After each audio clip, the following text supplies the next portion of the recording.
بسم اللہ الرحمن الرحیم۔ آج ہم پھر سے قرآن پاک کے اوپر غور کریں گے۔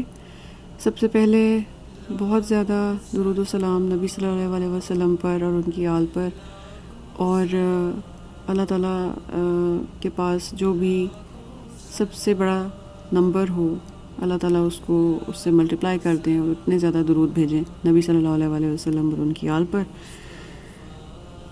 لاسٹ ٹائم جس آیت پہ میں نے بات ختم کی تھی وہ تھی کہ نبی صلی اللہ علیہ وآلہ وسلم شکایت کریں گے آن دا ڈے آف ججمنٹ، قیامت کے دن نبی صلی اللہ علیہ وآلہ وسلم شکایت کریں گے کہ میری امت نے، میری قوم نے اس قرآن کو پیچھے پھینک دیا تھا، اگنور کر دیا تھا، نگلیکٹ کر دیا تھا۔ اس میں جو عربی میں جو لفظ استعمال ہوا ہے اس کا مطلب ہے اس کی جو روٹ ورڈ ہے وہ وہی لفظ ہے جس سے ورڈ ہجرہ بنا ہے، یعنی مائگریٹ کر جانا، بہت دور چلے جانا، بڑی لانگ ایک فار اوے ٹریول کر جانا ایک چیز سے۔ تو ہم نے صرف اس کو پیچھے نہیں پھینکا، ہم اس سے بہت دور چلے گئے، بہت دور چلے گئے۔ اللہ تعالیٰ نے اور بھی الفاظ اللہ تعالیٰ استعمال کرتے تو اور مطلب بن جاتا، لائک اگر اللہ تعالیٰ کہتے ہیں ہم نے اس سے قطع تعلق کر دیا، تو قطع کا لفظ آتا ہے قرآن میں کہ ہم نے کٹ آف کر دیا قرآن سے۔ لیکن اور بھی بہت سارے الفاظ ہیں کہ جیسے ہم نے اس کو کبھی کھولا نہیں، ہم نے اس کو پڑھنا چھوڑ دیا۔ اللہ تعالیٰ کہہ سکتے تھے، کیونکہ اللہ تعالیٰ کی پہلی کمانڈ اقرا آئی تھی، تو اللہ تعالیٰ یہاں پہ کہہ سکتے تھے کہ نبی صلی اللہ علیہ وآلہ وسلم نے قیامت کے دن جو ہے وہ شکوہ کریں گے کہ انہوں نے پڑھنا چھوڑ دیا تھا، یعنی اس میں پھر کوئی لفظ آتا، آیت میں اقرا کا لفظ ہوتا اور اللہ تعالیٰ فرماتے کہ یہ نہیں پڑھتے تھے۔ لیکن اللہ تعالیٰ نے بہت ہی خوبصورتی سے، نہایت خوبصورتی سے قرآن کے ایک ایک لفظ کا، ایک ایک زیر زبر کا جو ہے وہ سلیکشن کی ہے۔ اللہ تعالیٰ نے بہت خوبصورتی کے ساتھ ایک ایک، جیسے کہتے ہیں نا اردو میں جیسے بات کریں تو کہتے ہیں کہ نوک پلک سواری ہے، نوک پلک، یعنی ایک ایک چیز اللہ تعالیٰ نے قرآن پاک کے بارے میں نہایت خوبصورتی کے ساتھ ایک ایک لفظ جو استعمال کیا ہے وہ ویسے کیا ہے۔ یعنی بہت سی جگہوں پر بہت سے طریقوں سے ایک بات کہی جا سکتی ہے، لیکن اللہ تعالیٰ نے کسی ایک طریقے سے کہی ہے تو اس کا ایک خاص مطلب بن جاتا ہے۔ تو یہاں پہ اللہ تعالیٰ نے جو لفظ استعمال کیا ہے عربی میں، اس سے ہمیں یہ پتہ چل رہا ہے کہ نبی صلی اللہ علیہ وآلہ وسلم قیامت کے دن یہ گلہ کریں گے اللہ تعالیٰ سے۔ اب یہاں سے سب سے پہلی بات جو ہمیں سمجھ آتی ہے وہ یہ ہے کہ نبی صلی اللہ علیہ وآلہ وسلم جہاں شفاعت کریں گے وہاں شکایت بھی کریں گے۔ میں دوبارہ کہہ دیتی ہوں کیونکہ یہ بہت بہت بھاری بات ہے، یہ بڑے آرام سے ہضم نہیں ہوگی ہم لوگوں کو، اور نہ ہمیں سمجھ آئے گی ایک دم سے، کیونکہ ہم نے کرسچنز کی طرح یہ مشہور کر دیا ہے کہ جیسے کرسچنز کے لیے حضرت عیسیٰ فوت ہو گئے، صلیب پہ چڑھ گئے اور وہ سب بخشے گئے، تو اسی طرح سے ہم نے یہی چیز، شیطان نے ہمارے دلوں میں یہی چیز ڈال دی ہے کہ نبی صلی اللہ علیہ وآلہ وسلم ہمیں سب کو بخشوا دیں گے۔ ایسا ہرگز نہیں ہے، اور ایسا ہمیں اکثر مقامات پر معلوم ہوتا ہے جب نبی صلی اللہ علیہ وآلہ وسلم یعنی اگر نبی صلی اللہ علیہ وآلہ وسلم نے ہم سب کو معاف کروا دینا ہوتا تو پھر غزوہ احد پہ نبی صلی اللہ علیہ وسلم کو اتنی تکلیف کیوں اٹھانی پڑی، طائف میں انہیں اتنی تکلیف کیوں اٹھانی پڑی، ان کو ان کے آل اولاد کو، امام حسین علیہ السلام کو اس طرح سے قتل کیوں ہونا پڑا؟ اگر اسی طرح سے انہوں نے شفاعت کر کے ہر انسان، ہر امتی کو بخشوا دینا ہوتا تو پھر یہ کچھ بھی نہ ہوتا، پھر ہمارے خلفائے راشدین جو ہیں وہ شہید نہ ہوتے، پھر ایک دعا ہوتی اور ہم جنت میں بیٹھے ہوتے۔ تو یہ بہت سارے شارٹ کٹس جو شیطان نے دل میں ڈالے ہیں، ان سے ہمیں اللہ کی پناہ مانگنی چاہیے۔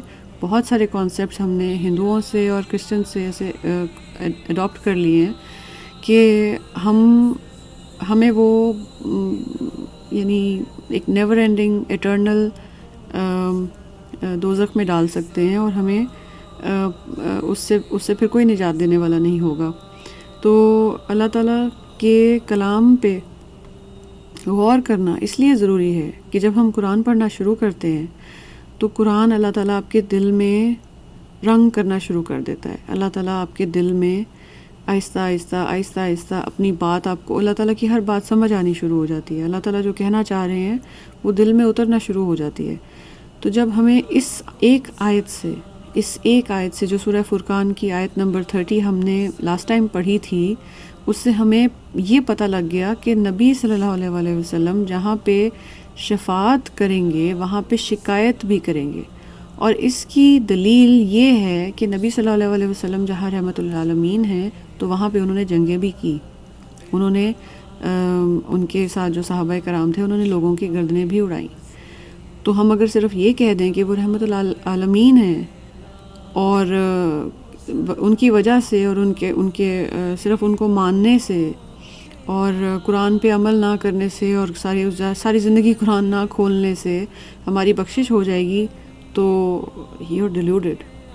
بہت بڑی ڈیلوژن ہے. آپ لوگ بہت بڑی ڈیلوژن میں ہیں، اور شیطان کا دوسرا نام ہی ڈیلیوڈر ہے، اور اس نے آپ کو ڈیلوژن میں ڈال دیا ہے اور بڑا کامیاب ہو گیا ہے. تو خدا کے واسطے اس غلط فہمی سے دور ہو جائیں، اس غلط فہمی سے خود کو نکال لیں. ایک یہ ویک اپ کال سمجھیں، اٹس لائک ایک الارم سمجھ لیں اس کو، جو میری بات ہے، اور اس غلط فہمی سے نکل آئیں کہ نبی صلی اللہ علیہ وسلم کی ذات جو ہے وہ صرف اور صرف شفاعت کرے گی. انہوں نے قیامت کے دن اپنی امت کے ان لوگوں کی شکایت کرنی ہے جنہوں نے قرآن کو پڑھنا چھوڑ دیا تھا، جنہوں نے قرآن پہ غور کرنا چھوڑ دیا تھا، جنہوں نے قرآن پہ عمل کرنا چھوڑ دیا تھا. تو ہم ایک اور جو بہت بڑی مسکنسیپشن قرآن پاک کو لے کے، قرآن کے اوپر ایک بہت بڑی، قرآن پہ کیا اللہ تعالیٰ کی ذات پہ ایک بہت بڑی تہمت لگائی جاتی ہے کہ یہ قرآن جو ہے یہ ہر کوئی نہیں سمجھ سکتا. یہ قرآن جو ہے یہ ہر کوئی نہیں سمجھ سکتا. اب آپ یا تو اس کی دلیل لے کے آئیں، یا آپ سیدھا اگر آپ اس کو نہیں کر سکتے ایکسپلین، تو یہ آپ اللہ پہ جھوٹ باندھ رہے ہیں. کیونکہ اللہ تعالیٰ نے بتایا ہے کہ میں 70 ماؤں سے زیادہ پیار کرتا ہوں. ٹھیک، جب ایک ماں ایک بچے کو ABC سکھائے یا کوئی بھی چیز سکھائے، وہ کتنے پیار سے اور اس کے لیول پہ جا کے اس کو وہ بات سکھاتی ہے. پیرنٹس جب اپنے بچوں کو کوئی بات سمجھاتے ہیں، وہ اس کے لیول پہ جا کے اس کو بات سمجھاتے ہیں. اسی طرح جب ان کو پتہ ہو کہ یہ چھوٹا بچہ ہے، یہ لیکوڈ ڈائٹ کے علاوہ کوئی ڈائٹ نہیں لے سکتا، وہ اس کو ایک چاول کا دانہ بھی نہیں دیتے کہ اس کے حلق میں پھنس جائے گا. اور کھانا جو ہے وہ اتنا امپورٹنٹ نہیں ہے جتنی امپورٹنٹ ہدایت ہے. تو اللہ تعالیٰ کی ذات جو 70 ماؤں سے زیادہ پیار کرنے والا ہے، وہ ایک چاول کے دانے کے برابر بھی مشکل نہیں رکھے گا اپنی کتاب میں تاکہ لوگوں کے حلق میں نہ پھنس جائے. میں اس کو ریپیٹ کرتی ہوں، اللہ تعالیٰ کی ذات اپنی کتاب میں ایک چاول کے دانے کے برابر بھی ایسی گنجائش نہیں رکھیں گے کہ وہ ہمارے حلق میں پھنس جائے. قرآن کو اللہ تعالیٰ نے فرمایا ہے کہ میں نے اس کو ایک آسان ترین ریممبرنس بنایا ہے. تو کون ہے جو اس کو ریممبر کرے گا؟ اللہ تعالیٰ فرماتے ہیں کہ میں نے اس کو ایک آسان ترین ذکر بنایا ہے. ذکر ہوتا ہے ریممبرنس، بار بار جس کو یاد کیا جائے، بار بار جس کو ذہن نشین کیا جائے. جیسے ہم کسی چیز کا الارم لگاتے ہیں کہ ہمیں وہ اٹھا دے ایک ٹائم پہ، ہماری میٹنگ مس نہ ہو جائے. قرآن پاک از لائک این الارم جو ہمیں بار بار یاد کرائے کہ ہم نے جنت میں جانا ہے، ڈو سم تھنگ. ہم نے جنت میں جانا ہے، do something. It's like a clock. ٹھیک ہے، کلاک کو ہم دن میں کتنی مرتبہ دیکھتے ہیں؟ ہم اس کو بار بار دیکھتے ہیں. وہ ہمیں یاد کراتی ہے کہ اتنا ٹائم ہو گیا، اب اتنا ٹائم ہو گیا، اب اتنا ٹائم ہو گیا. اگر ہم دن میں قرآن کھولیں گے ہی نہیں تو ہمیں پتہ کیسے چلے گا کہ ہم کہاں جا رہے ہیں؟ تو it's a remembrance, it's a reminder. Reminder is جیسے فون کے اوپر ہم ریمائنڈرز لگا لیتے ہیں، میں نے اتنے بجے یہ کرنا ہے، میں نے اتنے بجے یہ کرنا ہے. تو قرآن کی جو حیثیت ہے وہ تو ایک گھڑی جتنی بھی نہیں ہم نے رکھی اپنی لائف میں. ہم اس کو کھولتے ہی نہیں، پڑھتے ہی نہیں، دیکھتے ہی نہیں. تو اگر آپ نے سمپل ٹیسٹ، اگر آپ نے یہ دیکھنا ہے کہ اس آیت سے آپ بچ گئے ہیں یا اس آیت پہ آپ پورے اتر گئے ہیں. یعنی ہوتا ہے نا کووڈ ٹیسٹ ہوتا ہے. کووڈ ٹیسٹ ہوتا ہے کہ آپ کو وہ ٹیسٹ کرتے ہیں کہ آپ کو وہ فلائٹ پہ جانے دیں گے کہ نہیں جانے دیں گے. یہ آیت جو ہے سمپل اس وقت یہ آپ کا ٹیسٹ ہے کہ آپ جنت میں جانے والے جہاز پہ بیٹھیں گے یا نہیں بیٹھیں گے. تو اگر تو آپ ان لوگوں میں سے ہیں جس نے پچھلے کئی سالوں میں قرآن کو نہیں پڑھا، اس کے بعد خاموشی آتی ہے. اگر آپ ان لوگوں میں سے ہیں جس نے پچھلے کچھ سالوں میں قرآن کو نہیں پڑھا، اس پہ غور نہیں کیا، اس پہ سمجھنے کی کوشش نہیں کی، اس پہ عمل نہیں کیا، یو مس دا فلائٹ. اور اگر آپ ان لوگوں میں سے ہیں کہ جو اس کو پڑھتے ہیں، پڑھنے کی کوشش کرتے ہیں، ٹائم نکالتے ہیں، ایک ریمائنڈر سیٹ کرتے ہیں، ایک روٹین بناتے ہیں، دوستوں کے ساتھ مل کے کوشش میں لگے رہتے ہیں کہ اس کو پڑھنا ہے، اس کو سمجھنا ہے، یہ میرے رب کی کتاب ہے، یہ اس کا ہمارے لیے یہ اس کا پیار ہے، یہ اس کی ہمیں انسٹرکشنز ہیں. یہ ایسی انسٹرکشنز ہیں جیسے سیفٹی انسٹرکشنز ہوتی ہیں. جہاز کے اندر سیفٹی انسٹرکشنز ہوتی ہیں، وہ اس لیے ہوتی ہیں کہ اگر جہاز میں آگ لگ جائے آپ نے یہ کرنا ہے. اگر آپ کو آکسیجن کی کمی ہو یہاں سے آپ کو آکسیجن مل جائے گی. اگر آپ کو لائف جیکٹ چاہیے آپ کو یہاں سے مل جائے گی. اگر فرض کریں آپ کو وہ انسٹرکشنز نہیں پتہ تو آپ تو پہلے بندے ہوں گے نا جو اگر جہاز کو کچھ ہو گیا تو آپ مر جائیں گے. تو یہ وہ انسٹرکشنز ہیں جنہوں نے ہمیں دنیا کے ہر لیول پہ، ہر ایک جگہ پہ، ہر ایک موقع پہ اس انسٹرکشن نے، اس بک نے ہمیں گائیڈ کرنا ہے. اس نے ہمیں بتانا ہے کہ کون سے موقع پہ ہم نے لائف جیکٹ پہننی ہے، کون سے موقع پہ ہم نے آکسیجن لگانی ہے. ہر چیز اس میں موجود ہے. جب ہم اس کو ہی نہیں ہاتھ لگا رہے اور اس کے علاوہ ہم پورا اخبار پڑھ لیتے ہیں، ہم ہر ایرے گہرے بندے کے تبصرے پڑھ لیتے ہیں، ہم ساری پولیٹکس کی نیوز چھان لیتے ہیں ایسے جیسے کہ ہم نے دنیا بدل دینی ہے، اور بیٹھے ہم وہی کے وہی رہتے ہیں اسی کاؤچ پہ 20-30 سال کے بعد. ہم اتنا اپنے آپ کو ایگزاسٹ کرتے ہیں دنیا کی کتابیں پڑھنے کے لیے. اور اگر کوئی انسان فرض کریں آپ کا ایک دوست ہے، وہ ایک رائٹر ہے، اور یہ ان لوگوں کو بڑی اچھی طرح وہ ریلیٹ کر سکیں گے کہ جن کی فیملی میں کوئی رائٹر ہے، کہ اگر آپ کو وہ اپنی کتاب دے اور گفٹ کرے اور کچھ عرصے بعد آ کے وہ پوچھے کہ تم نے میری کتاب پڑھی، تو آپ اس کو کیسا محسوس ہوگا اگر آپ کہیں کہ آپ نے نہیں پڑھی. تو اسی طرح اللہ تعالیٰ نے اتنے پیار کو چھوڑیں اپنے نبی کو، اپنے محبوب کو صلی اللہ علیہ وآلہ وسلم اتنی زیادہ ایکسٹریم مشقت میں ڈال کے یہ کتاب آپ تک پہنچائی. اتنا بڑا ان کو ایک مشن دیا، اتنی بڑی اذیتوں سے وہ گزرے، اتنے لوگوں کی انہوں نے، ایسے برے لوگوں کی انہوں نے باتیں برداشت کی ہماری خاطر. راتوں کو جاگ کے رو کے ہمارے لیے دعائیں کی. اور ہم جو زبان سے کہتے ہیں، صرف لپ سروس دیتے ہیں کہ ہم نبی صلی اللہ علیہ وآلہ وسلم سے محبت کرتے ہیں، ہم تو کھول کے پڑھتے ہی نہیں کتاب. قرآن تو ہم کھول کے پڑھتے ہی نہیں. یعنی وہ ہمارے لیے اتنا کچھ برداشت کر کے گئے اس دنیا سے، صرف ان کا مشن قرآن تھا. میرے نبی صلی اللہ علیہ وآلہ وسلم کا مشن تھا ہم تک قرآن پہنچانا. کیونکہ قرآن پاک میں خود اللہ تعالیٰ نے بار بار فرمایا ہے کہ ہدایت تو اللہ کی طرف سے ہے، آپ کا کام صرف پہنچا دینا ہے. تو نبی صلی اللہ علیہ وسلم کا مشن تھا قرآن. اور جو شخص یہ کہے کہ وہ نبی صلی اللہ علیہ وآلہ وسلم سے محبت کرتا ہے اور قرآن نہیں پڑھتا تو وہ اس سے بڑا جھوٹا کوئی نہیں. جو شخص یہ کہتا ہو کہ وہ نبی صلی اللہ علیہ وآلہ وسلم سے محبت کرتا ہے اور قرآن نہیں پڑھتا، کوشش بھی نہیں کرتا، اس سے بڑا جھوٹا کوئی نہیں. اس سے بڑا نبی صلی اللہ علیہ وآلہ وسلم پہ ان کی بے ادبی کرنے والا کوئی نہیں. اللہ تعالیٰ نے اس قرآن کو آسان کر دیا ہے. اللہ نے اس کو ہمارے سمجھنے کے لیے آسان کر دیا ہے، بہت آسان کر دیا ہے. اور جو شخص، اللہ تعالیٰ نے اوپنلی کہا ہے کہ کوئی ہے جو اس کو پڑھے، کوئی ہے جو اس پہ غور و فکر کرے. اس میں اللہ تعالیٰ نے یہ نہ طفل بولا، نہ شیخ کبیر بولا، نہ کوئی اولڈ مین بولا، نہ بچہ بولا. سب کے لیے بک ہے، یہ سب کی خاطر ہے. جو کوئی اور آسان اتنا کر دیا، 4-5 سال کے بچے جو ہیں اس کو حفظ کر لیتے ہیں. 4-5 سال کا بچہ اس کتاب کو حفظ کر لیتا ہے، اور آپ مجھے آ کے بتاتے ہیں کہ قرآن آپ کو سمجھ نہیں آتا، یا کسی اور سے آپ اگر خود سے سمجھنے کی کوشش کریں گے تو خدا نہ خواستہ نعوذ باللہ آپ گمراہ ہو جائیں گے.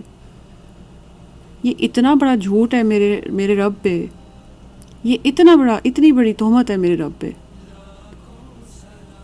جو کہہ رہا ہے کہ میں نے اس کو آسان کر دیا سمجھنے کے لیے، اور آپ مجھے آ کے کہہ رہے ہیں کہ یہ ڈیفیکلٹ ہے.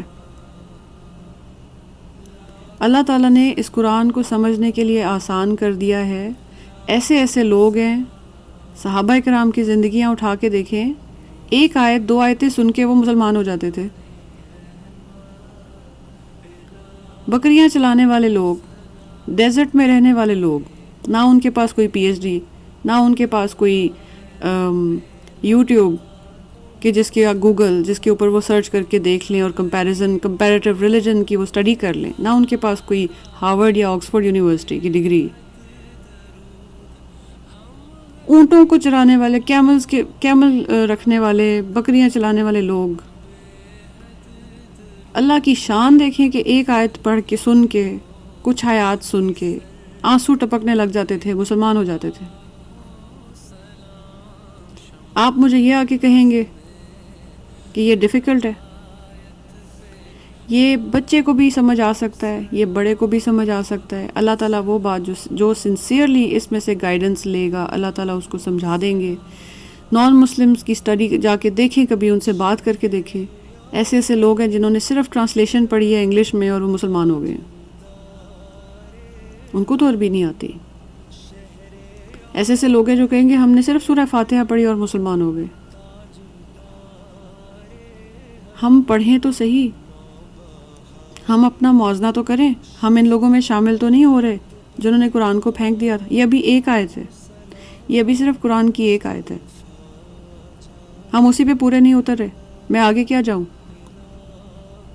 میں نے سوچا تھا کہ میں یہ سیریز بناؤں گی اور میں اس میں بات کروں گی اور میں ٹرانسلیشن پڑھ کے سناؤں گی، اور رمضان میں قرآن پورا ختم کروں گی. لیکن میں اس آیت سے آگے ہی نہیں جا سکتی، کیونکہ میرے ارد گرد ایسے لوگ موجود ہیں کہ جنہوں نے 40 سال میں 1 دفعہ قرآن نہیں پڑھا. میری فرینڈز میں، میری فیملی میں.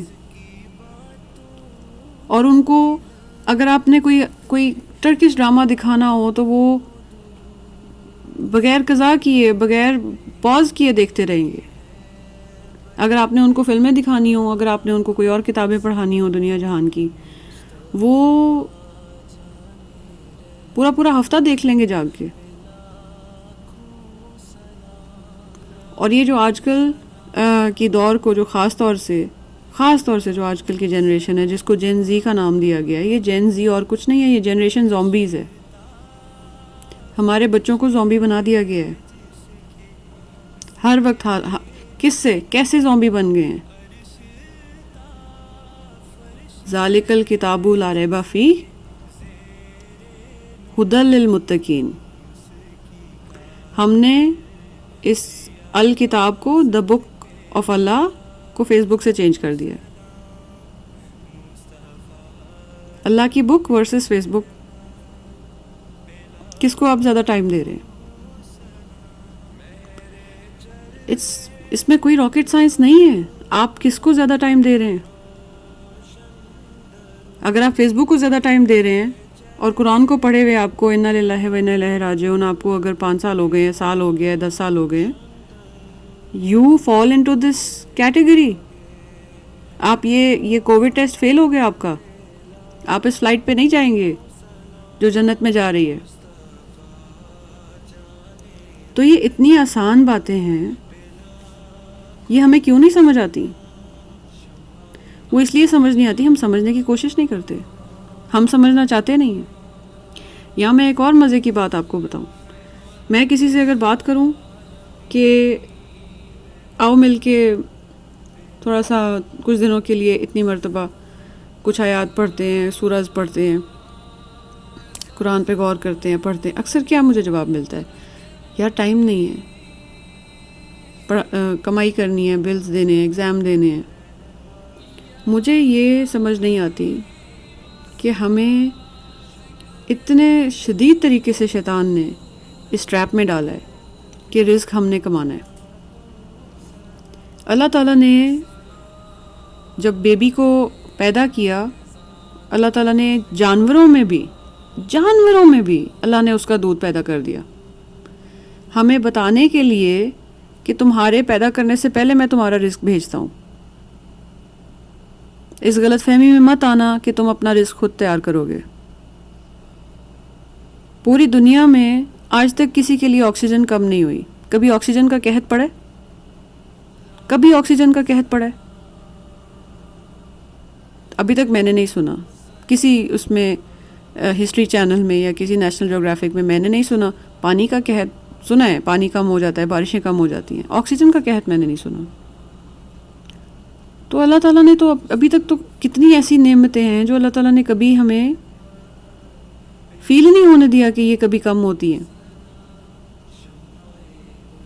ہر چیز کو اللہ تعالیٰ مینیج کر رہے ہیں. ہر چیز ہماری زندگی میں اللہ تعالیٰ مینیج کر رہے ہیں. اس کا مطلب یہ نہیں ہے کہ ہم نے ایفرٹ نہیں لگانی. اس کا مطلب یہ بھی نہیں، ایفرٹ لگانا اسی میں ٹیسٹ ہے، محنت میں ٹیسٹ ہے. محنت کرنے میں اور یہ ڈیسیجنز لینے میں کہ جاب کرنی ہے، کون سی کرنی ہے، حلال کرنی ہے، حرام کرنی ہے. ملے گا اینڈ آف دا ڈے آپ کو وہی جو اللہ تعالیٰ نے نصیب کیا ہوا ہے. اللہ نے ڈیسٹن کیا ہوا ہے جتنا آپ کو ملے گا. اگر آپ اس کو حرام کر کے زیادہ لے لیں گے آپ کو نصیب ہی نہیں ہوگا. فائدہ اللہ کو بھی ناراض کیا اور نصیب بھی نہیں ہوا. ملے گا اتنا ہی جتنا آپ کے لیے اللہ تعالیٰ نے لکھ دیا ہے. اور اللہ تعالیٰ نے انسانوں کا کیا، جانوروں کا بھی پہلے سے دودھ بنا کے ہمیں یہ سکھانے کی کوشش کی ہے کہ اے بے وقوفو، سمجھ لو میں نے تمہارا رزق لکھ دیا ہے. تمہیں جب پیدا کیا تھا پہلے تم گردن نہیں سنبھال سکتے تھے، تب سے تمہیں رزق دے رہا ہوں. تو تمہیں میں ہر وقت رزق دوں گا جتنا تمہارے لیے کافی ہوگا. ہم پھر اس سے دور بھاگتے ہیں. قرآن پاک میں بیشتر مقامات پر اللہ تعالیٰ نے کہا ہے، یہودیوں کے بارے میں بھی کہا ہے کہ اگر انہوں نے اپنی کتاب کو اس کو پکڑ کے رکھا ہوتا، اس پہ عمل کیا ہوتا، میں ان کے پیروں کے نیچے سے خزانے ان پہ، یعنی اتنے زیادہ میں ان کو رزق کی فراوانی کر دیتا. ہم لوگوں کو بھی کہا گیا ہے جب اللہ تعالیٰ فرماتے ہیں وَمَن يَتَّقِ اللَّهَ يَجْعَل لَّهُ مَخْرَجًا وَيَرْزُقْهُ مِنْ حَيْثُ لَا يَحْتَسِبُ. کاؤنٹ نہیں کر سکو گے، حساب ہی نہیں کر سکو گے، اتنا میں نے رزق دے دینا ہے. جو اللہ سے تقوی اختیار کرے گا اس کو. اور تقوی اختیار کرنے والا کون ہوتا ہے؟ تقوی وہ چیز ہوتی ہے جب آپ پھونک پھونک کے قدم رکھتے ہیں. Extremely careful before you take any step. ایک قدم. اس کی چھوٹی سی مثال یہ ہے کہ جو نیو بیز پیرنٹس ہوتے ہیں اور ان کا نیو بورن بیبی ہوتا ہے جو ایک آہٹ پہ اٹھ جاتا ہے، جیسے وہ پیرنٹس ٹپی ٹو پہ جا کے کمرے میں جاتے ہیں نا بچے کے اور وہ پھر بھی اٹھ جاتا ہے، اس طرح سے محتاط آپ نے قدم اٹھانے، محتاط قدم ٹپ ٹوز پہ، آن دا ٹپ آف یور ٹوز آپ چل رہے ہیں. یہ ہوتا ہے تقویٰ. ایک عام ایگزامپل ہے اس کا. تو تقویٰ یہ ہے کہ آپ نے اللہ کی خاطر جو بھی کام کرنا ہے آپ نے بڑے ہی جیسے کہہ لیں محتاط ہو کے کرنا ہے، احتیاط سے کرنا ہے، بہت احتیاط سے کرنا ہے. اللہ کے معاملے میں بات بھی کرنی ہے، بڑی احتیاط سے کرنی ہے. خدا کا واسطہ قرآن کے بارے میں یہ جھوٹ بولنا بند کر دیں لوگوں سے. ایسے لوگ ہیں جو پاکستان میں نے ایسے لوگ ہیں جن کے منہ سے یہ سنا ہے کہ زیادہ قرآن پڑھنے سے دماغ پھر جاتا ہے، دماغ الٹ جاتا ہے. یہ کون لوگ ہیں؟ اللہ تعالیٰ ان کو ہدایت دے. یہ کون لوگ ہیں ایسے لوگ ہیں. قرآن میں ہے ذکر، اللہ تعالیٰ نے کہا ہے، علماء ہیں ایسے جن کے بارے میں اللہ تعالیٰ نے کہا ہے کہ ایسے ہیں جیسے گدھے ان کے اوپر کتابیں رکھی ہوئی ہیں ایسے لوگ. قرآن پاک میں اللہ تعالیٰ ان کو کرٹیسائز، اللہ تعالیٰ ان کو گدھا کہہ رہے ہیں. عالم ہوں گے لیکن ایسے ہوں گے جیسے گدھے، کتابیں لوڈ کی ہوئی ہیں پیچھے بس. اتنی بڑی تہمت اللہ کے اوپر، اتنی زیادہ. کس نے حق دیا ہے کہ آپ اللہ تعالیٰ کہہ رہے ہیں میں نے قرآن کو آسان کر دیا، آپ کہتے ہیں کہ جی قرآن بڑا مشکل ہے، کسی سے پوچھے بغیر سمجھ نہیں آئے گا. ان کا میں کیا کروں پھر جو کہتے ہیں کہ ہم نے انگلش کی ٹرانسلیشن پڑھی سورہ فاتحہ کی اور وہ مسلمان ہو گئے. وہ اتنے اور چھوٹے موٹے مسلمان نہیں ہوئے، اتنی ہدایت ان کو مل گئی، وہ جا کے دوسروں کو مسلمان کر رہے ہیں پچھلے 25 سال سے. تو اپنی چوری، اپنے دل کی چوری اور اپنی سستی اور کاہلی اور اس کو یہ اس پہ یعنی بہانہ بنا دینا کہ قرآن سمجھ نہیں آئے گا، ایسے بالکل نہیں کرنا چاہیے. اور خاص طور سے جو دوسرے لوگ ہیں جو دوسروں کو یہ کہنے کی یعنی یہ آئیڈیا دینے کی کوشش کرتے ہیں جس سو کہ ان کی مسجدیں آباد رہیں یا دکانداری چلتی رہے ان کو بھی اللہ سے خوف کرنا چاہیے. تو اللہ تعالیٰ سے پناہ مانگنی چاہیے. خاص طور سے آپ بھی کریں، میں بھی یہ کروں دعا اس مرتبہ اس رمضان ہم یہ دعا کریں کہ اللہ ہمیں میں آپ سے پناہ مانگتا ہوں اس بات کی کہ میں آپ کے بارے میں وہ بات کروں جس کا مجھے علم نہیں. تو اللہ تعالیٰ ہمیں جاہلوں میں سے نہ کرے کہ ہم اللہ تعالیٰ کے بارے میں ایسے ہی بس جھٹ سے کچھ بھی جو منہ میں آئی بک دیں. لٹرلی اللہ کے بارے میں بہت احتیاط سے بات کیا کریں. اللہ تعالیٰ کی کتاب کے بارے میں بہت احتیاط سے بات کیا کریں. کسی سے اچھا اس سے یہ بھی ہے ہم سب کانٹیننٹ میں لوگوں نے بہت زیادہ اللہ معاف کرے جیسے یہ آج کل پولیٹکس میں جیسے عمران خان اور یہ دوسرے یہ آپس میں ایک دوسرے کو پولیٹیکل پارٹیز بدنام کرتی ہیں، اس طرح سے پاکستان میں خاص طور سے سب کانٹیننٹ میں آیت کریمہ پہ بہت لوگوں نے تہمت لگائی ہوئی ہے اور وہ ٹوٹلی بیس لیس ہے. اور وہ ایسے ہے کہ جو شاید سب سے مفید دعا تھی شیطان نے اسی کو سب سے زیادہ بدنام کر دیا تاکہ ہم پڑھ ہی نہ سکیں. اس کے اتنے بے شمار فائدے ہیں اور جس کو دیکھو منہ پھاڑ کے گرم ہوتا ہے، اس کا نقصان ہو جاتا. نعوذ باللہ قرآن کا کبھی نقصان نہیں ہوتا. یہ رحمت للعالمین ہم جب سمجھتے ہیں نبی صلی اللہ علیہ وسلم رحمت للعالمین ہے، تو رحمت للعالمین کو رحمت للعالمین بنانے والا اللہ کی ذات ہے. اور جہاں پہ ہم انسانوں کی رحمت کی سوچ ختم ہوتی ہے نا، وہاں سے اللہ تعالیٰ کی رحمت شروع ہوتی ہے، سٹارٹ ہوتی ہے، ون سٹارٹ ہوتا ہے وہاں سے اور اس کے بعد انفینٹ تک جاتا ہے. یعنی اللہ کی ذات ایسی ہے کہ یہ پوری کائناتیں ساری اور اس کے ساتھ ٹریلین اور بھی کائناتیں آپ بنا لیں اور ٹریلین اور بنا لیں اور ٹریلین اور بنا لیں، تو اللہ کے سامنے ہم ایک ایٹم کے جتنے آٹے کے ذرے کے برابر بھی نہیں ہیں. اسی طرح سے جب ہم وقت کا اندازہ لگائیں تو یہ ایک ایٹرنیٹی اللہ تعالیٰ نے ہمیں، تو ایٹرنیٹی اللہ کے سامنے کچھ بھی نہیں ہے. وقت اللہ تعالیٰ لامحدود ہے، اللہ تعالیٰ تو وقت کی قید ہے ہی نہیں. تو ہم نے کبھی غور کیا ہے اللہ تعالیٰ کی ذات کے اوپر؟ جو ہم ایسے رلے سے اللہ تعالیٰ کے اوپر جھوٹ باندھ دیتے ہیں، اللہ کی کتاب کے بارے میں جھوٹ باندھ دیتے ہیں. ہماری جرت کیسے؟ ہمارے کوئی فرض کریں کہ کوئی آفس میں کوئی باس اگر فائل پکڑا دے اور وہ کہے اسے پڑھو، ہم باتھ روم بھی نہیں جائیں گے جب تک پڑھیں گے نہیں اس کو، ورنہ نوکری چلی جائے گی. ہماری جرت نہیں ہوگی کہ ہم ہلے وہاں سے، اگر وہ کہہ دے اس کو پڑھو تم نے اٹھنا نہیں یہاں سے جب تک پڑھو گے نہیں. وہ ایک عام سا انسان ہے جس کی ذمہ داری ہے ہی نہیں ہماری رزق کی، لیکن ہم نے اسے خدا بنا لیا ہوا ہے کہ جی وہ ہمیں نکال دے گا نوکری سے. اس کی بات ہم ایسے مان لیتے ہیں، کسی اسکول کے پرنسپل کی بات ہم ایسے مان لیتے ہیں، وہ ہمیں کہہ دے ابھی پڑھو بیٹھ کے، تم نے یہ ابھی ختم کرنا ہے تم نے اس کو. ہم ایسے بیٹھ کے پڑھیں گے اور ٹانگیں کانپ رہی ہوں گی یا کانپے ٹانگ رہی ہوں گی، ہم پڑھیں گے. اللہ کی ذات کو کیوں اتنا بلیٹل کر دیا، کیوں اتنا چھوٹا کر دیا کہ اللہ کی بات مانتے نہیں ہو؟ کون ہو بھائی؟ سانس رک جائے تو سانس نہیں لے سکتے، گلے میں کھانا پھنس جائے ایک نوالا تو وہ نہیں تم نکال سکتے. کیا چیز ہو؟ اللہ کی ہیبت کو سمجھیں. اللہ کے نام جو ہیں، میں نے پہلے بھی ایک مثال دی تھی کہ ہم اگر کہتے ہیں نا کہ یہ گلاس گریٹ ڈیزائن ہے، اس کا the design of this glass is great, اور ہم کہتے ہیں کہ یہ جو جہاز ہے اٹس اے گریٹ ایروپلین، کیا دونوں میں نے ایک ہی لفظ نہیں استعمال کیا؟ میں نے دونوں کو گریٹ کہا، لیکن دونوں کی گریٹنس میں زمین آسمان کا فرق ہے، زمین آسمان سے بھی زیادہ فرق ہے. ایک گلاس ہے، اس کا ڈیزائن گریٹ ہے، وہ design can be a thought, can be a concept, وہ گریٹ ہے، ٹھیک ہے.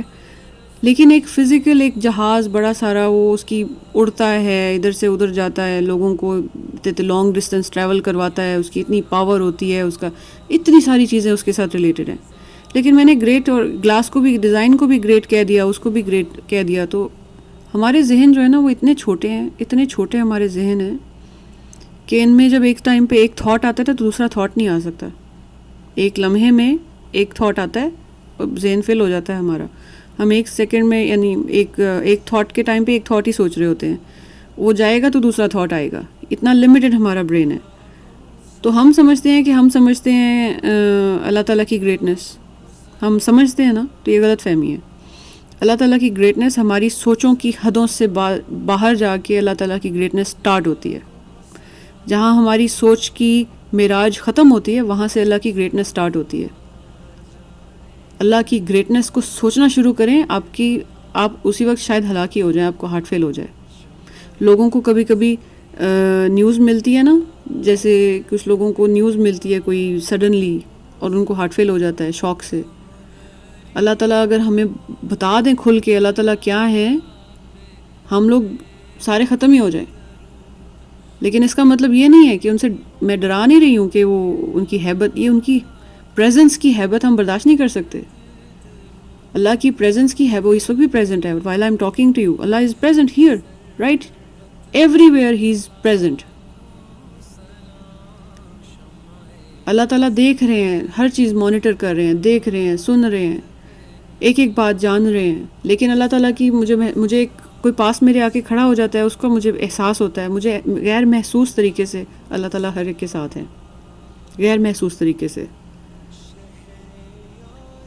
میرے گلے میں، یعنی اگر کوئی چھوٹی سی چیز بھی، ادھر میں ایسے انگلی بھی رکھوں تو مجھے کتنی محسوس ہوتی ہے. میرے بال بھی جو ہے، گردن پہ اگر ایک بال ایسے کر کے آ جائے تو مجھے وہ محسوس ہوتا ہے. لیکن اللہ تعالیٰ کہتے ہیں کہ میں شہرک سے زیادہ قریب ہوں، اتنے غیر محسوس طریقے سے. یہ اس کی رحمت ہے، یہ اللہ تعالیٰ کی رحمت ہے کہ اللہ تعالیٰ کو ہم محسوس نہیں کر رہے. اس سے یہ پتہ لگتا ہے، جہاں اللہ تعالیٰ کہتے ہیں نا کہ دین کے اختیار کرنے میں کوئی کمپلشن نہیں ہے، فری ول دی ہوئی ہے اللہ تعالیٰ نے. اگر کمپلشن ہوتی اللہ تعالیٰ نے اپنا احساس رکھا ہوتا.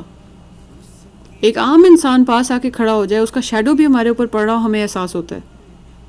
ایک باریک سے بال کا، آنکھ میں بال آ جائے، پلک کا بال آنکھ میں آ جائے، اس کا کتنا شدید احساس ہوتا ہے. اور اللہ تعالیٰ کی ذات کا ہمیں احساس نہیں ہے، کیونکہ اللہ نے احساس رکھا نہیں، ورنہ ہم اس سے شکایت کر سکتے تھے کہ ہم نے ہیبت میں آ کے ایمان ہم لے کے آئے. اللہ تعالیٰ ہمیں ڈرا کے ہمارے ایمان سے ان کو کیا فائدہ؟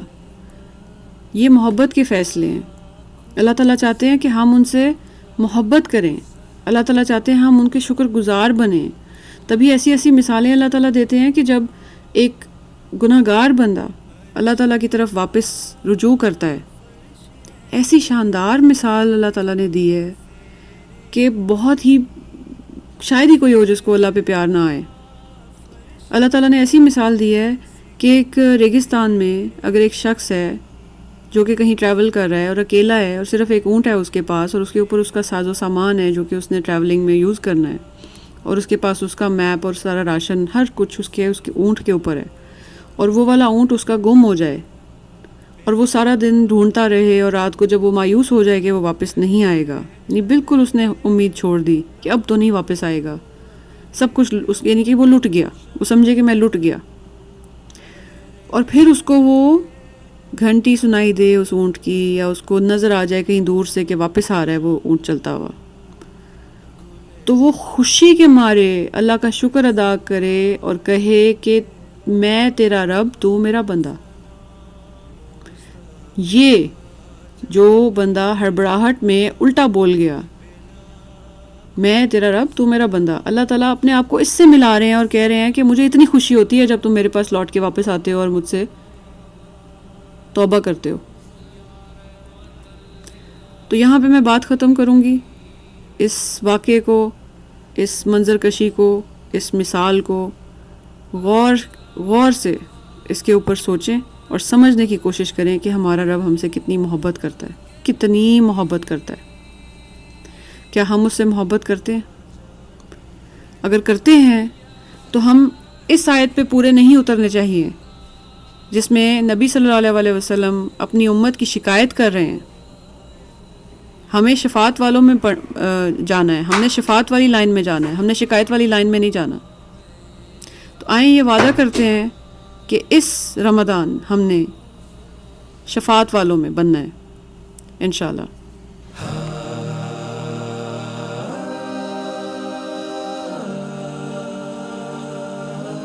لاکھوں سلام، لاکھوں سلام، لاکھوں سلام، لاکھوں سلام. مصطفیٰ جانے رحمت پہ لاکھوں سلام. شمع بز میں ہدایت